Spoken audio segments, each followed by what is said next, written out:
Hello viewers, welcome back another video. তো আজকে আর একটা অসাধারণ এনিমে যার নাম ব্লিচ সেটা এক্সপ্লেন করতে চলেছি। তো এনিমেটার জেনারেস হলো অ্যাকশন, অ্যাডভেঞ্চার প্লাস সুপারন্যাচারাল। এই এনিমেতে আমরা ইচিগো কুরোসাকি নামে একটা হাই স্কুলের ছেলেকে দেখতে পাই যে কিনা ভূত দেখতে পারে। এই ভূত দেখার ফলে একদিন তার জীবন সম্পূর্ণভাবে চেঞ্জ হয়ে যায়। তো আর কোনো কথা না বাড়িয়ে আজকের এক্সপ্লেনেশন শুরু করা যাক। তো এপিসোডের শুরুতে আমরা দেখতে পাই ইচিগো কুরোসাকি রাস্তার ধারের কয়েকজন বখাটেকে মারধর করছিল, কারণ রাস্তার ধারে মৃত আত্মার উদ্দেশ্যে যে ফুলগুলো রাখা ছিল সেগুলো স্কেটিং করতে যে ফেলে দিয়েছিল।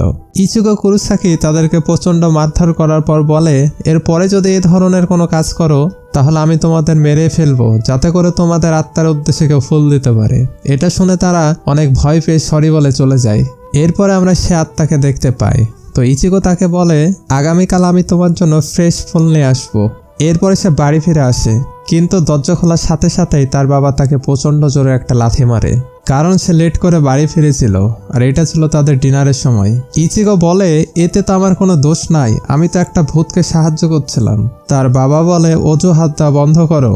তো এই বিষয়টা নিয়ে তাদের দুইজনের মধ্যে অনেক মারামারি হয়।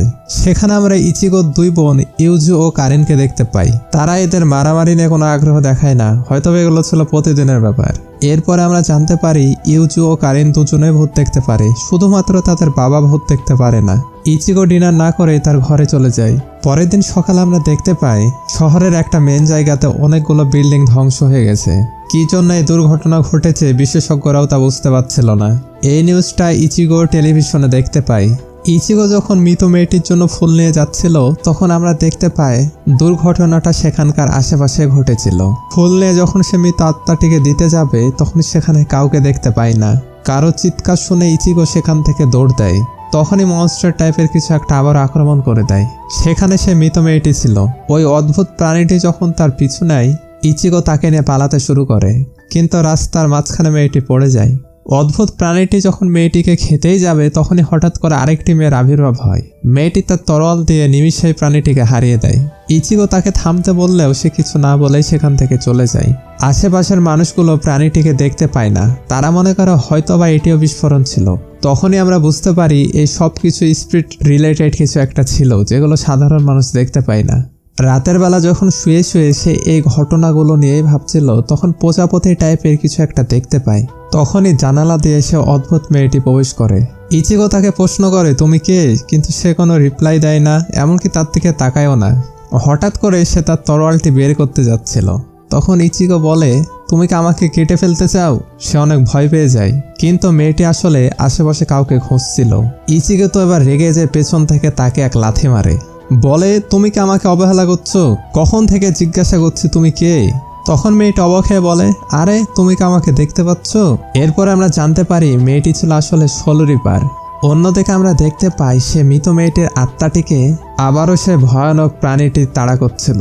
ইচিগো মেয়েটিকে বলে, আচ্ছা তুমি তাহলে সোল রিপার সোসাইটি থেকে এসেছো, আর সেই মনস্টারটি একটি ডিমন ছিল। তোমার কি মনে হয় আমি তোমাকে বিশ্বাস করব? এ বলে মেয়েটির ওপর আবারও আক্রমণ করতে যাই। মেয়েটি বলে, তুমি ভূতে বিশ্বাস করো কিন্তু সোল রিপারে বিশ্বাস করো না। ইচিগো বলে, আরে আমি যেটা দেখতে পাই না আমি সেটাতে বিশ্বাস করি না। আর তুমি বলছো তুমি মানুষ নও, সোল রিপার? আমার কানের কাছে এসব বকবক করা বন্ধ করো। মেয়েটি তো এবার অনেক বেশি রেগে যায়। ইচিগোর ওপর বাকুডো নামের একটা ম্যাজিক করে, যেটার ফলে সে প্যারালাইসিস হয়ে যায়। এই ম্যাজিকটি একমাত্র সোল রিপাররাই করতে পারে। এরপরে তার তরোয়ালটি বের করে তার দিকে তাক করে। ইচিগো তো মনে করছিল তাকে বোধহয় মেরেই ফেলবে। তখনই আমরা দেখতে পাই তার পাশে একটা ভূত ছিল, যাকে মেয়েটি ম্যাজিক করে সোল সোসাইটিতে পাঠিয়ে দেয়। ইচিগো তাকে বলে, তুমি লোকটির সাথে কি করলে? মেয়েটি তখন বলে, আমি তাকে সোল সোসাইটিতে পাঠালাম। এরপর তাকে বিষয়টা বোঝাতে থাকে। তার জামার মধ্যে থেকে একটা কাগজ বের করে। তাকে বলে, দুই ধরনের আত্মা রয়েছে। প্রথমটি হলো নর্মাল স্পিরিট, যেটা তুমি দেখতে পাও, যেটাকে হোলস বলা হয়। আর দ্বিতীয়টি হলো ব্যাড স্পিরিট, যেটাকে হোলো বলা হয়। তারা জীবিত বা মৃত মানুষের আত্মাকে গ্রাস করে। সেগুলো হলো ইভিল স্পিরিট। বিষয়টি ইচিগোকে বোঝানোর পর বলে, তোমার কি আর কোনো প্রশ্ন আছে? ইচিগো তো বলে, আচ্ছা তুমি এটা বলো, তোমার ড্রয়িং এত খারাপ কেন? এটা শুনে মেয়েটি তো তার মুখে একটা ফানি ড্রয়িং বানিয়ে দেয়। এরপরে আবারও বিষয়টি বোঝাতে থাকে। সোল রিপারদের প্রধানত দুটি কাজ রয়েছে। প্রথমটি হলো আত্মাকে সোল সোসাইটিতে পাঠানো, যেটা আমি করছি, এটাকে বলা হয় কনসো। আর দ্বিতীয়টি হলো হলোগুলোকে কাটা এবং বিশুদ্ধ করা। ইচিগো বলে সেই মেয়েটিকে হলো কেন তাড়া করছিল। মেয়েটি বলে এই সম্পর্কে আমি এখনো কিছু জানি না। অন্যদিকে আমরা সেই ডেমনটিকে দেখতে পাই, সে মৃত মেয়েটিকে ধরতে যাবে সেই সময় কিছুর একটা গন্ধ পায়। সে বুঝতে পারে আশেপাশে এর চেয়েও টেস্টি শোল আছে এবং তার সাথে একটি শোল রিপারও আছে। এই জন্য মেয়েটিকে ছেড়ে সেখান থেকে চলে যায়। অন্যদিকে ইচিগো বলে আমি কিছুর একটা ভয়ঙ্কর কান্না শুনতে পাচ্ছি। মেয়েটি বলে এটা তো একটা হলোর কান্না। সেই মুহূর্তে ইউজি এসে বলে ইচিগো তুমি তাড়াতাড়ি কারেনকে বাঁচাও। আসলে ওই ডেমনটা কারিনকে ধরে ফেলেছে। ইচিগো ওই মুহূর্তে কিছু করতে পারছিল না, কারণ তাকে তো আসলে প্যারালাইসিস ম্যাজিক করা হয়েছিল। সোল রিপারটি তাড়াতাড়ি করে নিচে যায়, দেখে কারিনকে সেই ডেমনটি ধরে রেখেছে। ইচিগো হামাগুড়িতে সেখানে কোনো রকমে পৌঁছে যায়। এবার সে কষ্ট করে দাঁড়ানোর চেষ্টা করে এবং অবশেষে সে দাঁড়িয়েও যায়। এটা দেখে সোল রিপার তো অনেক অবাক হয়ে যায়। আসলে সে যে মন্ত্রটি করেছিল সাধারণ মানুষের পক্ষে নড়াচড়া করাও সম্ভব ছিল না। সোল রিপার বলে চেষ্টা বন্ধ করো, কারণ মানুষের কোনো শক্তি দিয়ে এটা ভাঙা কখনোই সম্ভব না। তুমি যত চেষ্টা করতে থাকবে তোমার শোলে তত বেশি ক্ষতি হবে। তারপরেও ইচিগো তো হার মানে না, সে তার সমস্ত জোর দিয়ে সেটা ভাঙার চেষ্টা করে। অবশেষে সে এ মন্ত্রের বাঁধন ভেঙে ফেলে। সোল রিপারও তো এটা দেখে অনেক আশ্চর্য হয়ে যায়। ইচিগো এবার তার বোনকে বাঁচানোর জন্য ডেমনটির ওপর আক্রমণ করে, কিন্তু ডেমনটি তাকে ছুঁড়ে ফেলে দেয়। ডেমনটি বলে আমি তোমাকে খুঁজে পেয়েছি। এরপরে তার উপর আবারও আক্রমণ করে।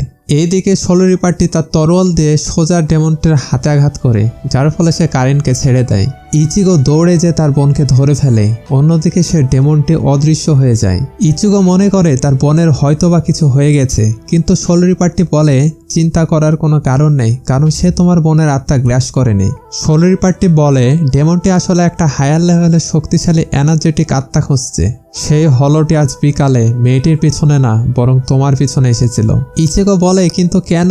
তখন সোল রিপারটি বলে তোমার ভেতরকার স্পিরিট এনার্জিটি এতদিন পর্যন্ত প্রায় সম্পূর্ণ চাপা ছিল, কিন্তু সে মৃত মেয়েটির আত্মার সাথে কন্ট্যাক্ট করার পরে সেটি সম্পূর্ণভাবে এক্সপোজ হয়ে গেছে। ওই দুইটি হলোই মেয়েটির মাধ্যমে তার আত্মার যে স্পিরিট এনার্জিটা আছে সেটা বুঝতে পেরেছিল। তার মানে সত্যি হলো এখন তোমার পেছনে পড়ে গেছে। ইচিগো এটা শুনে ভয় পেয়ে যায়। তখনই হলোটি আবারও সেখানে ফিরে আসে। সোল রিপারটি ইচিগোকে সেখান থেকে চলে যেতে বলে, কিন্তু সে সেখান থেকে যেতে চায় না। সে বলে আমার কারণে কি সেই মেয়েটির উপর আক্রমণ করা হয়েছিল? এমনকি আমার কারণে আমার বোন কারিন এবং ইউজুর জীবন বিপন্ন। এটা বলে সেই হলোর কাছে দৌড়ে চলে যায়। তাকে বলে তুমি আমার আত্মা চাও তাই না? তাহলে আমার আত্মা ছিনিয়ে নাও, পারলে আমার সাথে 1v1 ফাইট করো। হলোটি এটা শুনে রেগে যে তার উপর আক্রমণ করতে যায়, কিন্তু সোল রিপারটি দৌড়ে এসে ইচিগোকে বাঁচিয়ে নেয়। কিন্তু হলোটি সোল রিপারকে গুরুতর আঘাত করে। সোল রিপারটি বলে তুমি কি পাগল? তার সাথে লড়াই কি তুমি পারবে? আর কি ভেবেছিলে তোমার আত্মা দিলে সবকিছু শেষ হয়ে যাবে? এটা করলে আমরা কেবল তার জন্য খাদ্য হয়ে উঠব। তুমি কি তোমার পরিবারকে সত্যি বাঁচাতে চাও? যদি বাঁচাতে চাও তাহলে একটি উপায় আছে, তোমার আত্মাকেও সোল রিপারে পরিণত করতে হবে। এই জন্য সোল রিপারে যে তরোয়ালটি আছে যেটাকে বলা হয় জানপাকুটো, ইচিগোকে এটা তার নিজের বুকের মধ্যে ঢোকানো লাগবে। তাহলে সোল রিপারটি তার শক্তি তার আত্মার মধ্যে ঢেলে দিতে পারবে। কিন্তু এই উপায়টি কাজ করবে কিনা সেটি নিয়ে সন্দেহ ছিল, কিন্তু এখন আর তাদের কিছুই করার নেই, তাদের এটা করাই লাগবে। ইচিগো বলে সোল রিপার তোমার তরোয়ালটা আমাকে দাও। সোল রিপারটি বলে আমার নাম সোল রিপার নয়, আমার নাম রুকিয়া কুচিকি। হলোটি যখন তাদের আক্রমণ করতেই যাবে সেই মুহূর্তে ইচিগো বলে আমার নাম ইচিগো কুরোসাকি। এটা বলেই সে তরোয়াল বা জানপাকুটোটি নিজের বুকের মধ্যে ঢুকিয়ে নেয়। সাথে সাথে হয়ে যায় একজন সোল রিপার। এক স্লাইসে হলোটির হাত কেটে ফেলে। সোল রিপারটি বলে আরে এটা কিভাবে হলো? আমি তো আমার শরীরের অর্ধেক শক্তি দিতে চেয়েছিলাম, কিন্তু সে তো পুরো শক্তিটাই নিয়ে নিয়েছে। এর আগে কখনো আমি এরকম শক্তিশালী আত্মসম্পন্ন মানুষ দেখিনি। এর আগে কখনো কোনো মানুষকে আমার মন্ত্র ভাঙতে দেখিনি। এমনকি তার বিশাল বড় তলোয়ার বা জানপাকুটো দেখে অবাক হয়ে যায়। এইদিকে ইচিগো সে হলোটিকে আক্রমণ করার সময় বলে আমার পরিবারকে আঘাত করার জন্য এখন তোমাকে চরম মূল্য দিতে হবে। এই বলে তার মাঝামাঝি তরোয়ালটি চালায়, যার ফলে সেই হলোটি অদৃশ্য হয়ে যায়। পরবর্তী এপিসোডগুলো তোমরা যদি দেখতে চাও তাহলে অবশ্যই কমেন্ট করা লাগবে। তোমাদের কমেন্টের অপেক্ষায় রইলাম।